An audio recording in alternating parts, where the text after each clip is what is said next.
Are you still contributing to any of the projects that you got in touch with during the mentorship program? So I've been keeping my eye out for new projects actually. Um, so I was looking into the idea of getting badges. I saw some stuff going around for Techtober or Hacktober is the name. I was kind of interested in that idea. I was looking into new projects because I was looking into applications that I didn't know previously were open source that I'm kind of interested in. There's a 3D modeling software called Blender, and I found out that's open source, and I was like, okay, so I'm not using it right now, but I do plan to use it in the future. And if there's something that I feel like is missing, theoretically, I could just go in and push it there. So I've been kind of cataloging new projects that I want to get into and leveling up my skills for the past few months. I was graduating and also looking for jobs. So I haven't really had a significant amount of time to sit down and really make a new and incremental contributions to a project, but I will dedicate myself to that now that I think my skills are a lot better. When it comes to looking into jobs, are your open source contributions on your resume? Like, do you feel that it's going to help you to land a first job or any job in the future? So they're not on my resume.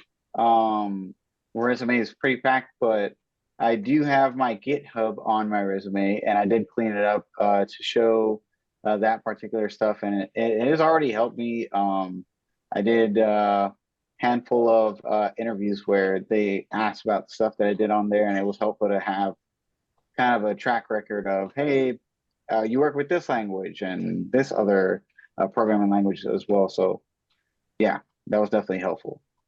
Yep, it's a common part of the resume these days is to go to somebody's GitHub account.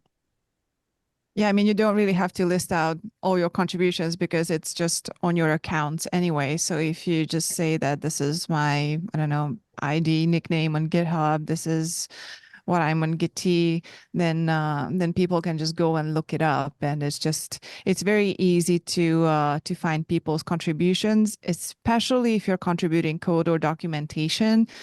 We do talk about all kinds of contributions to communities and roles and responsibilities that have nothing to do with writing code or docs.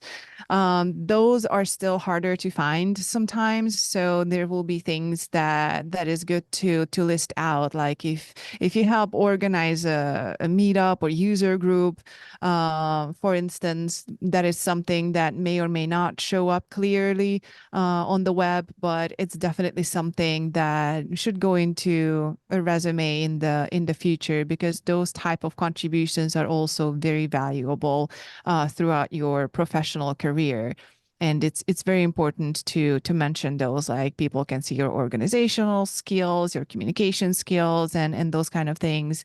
And I think that those are also really important to remember. And I think you were also mentioning that coding is great, but you may not want to do only coding in the future. So building other skills and also making sure that they show up on the resume, I think that's a great way to go about it.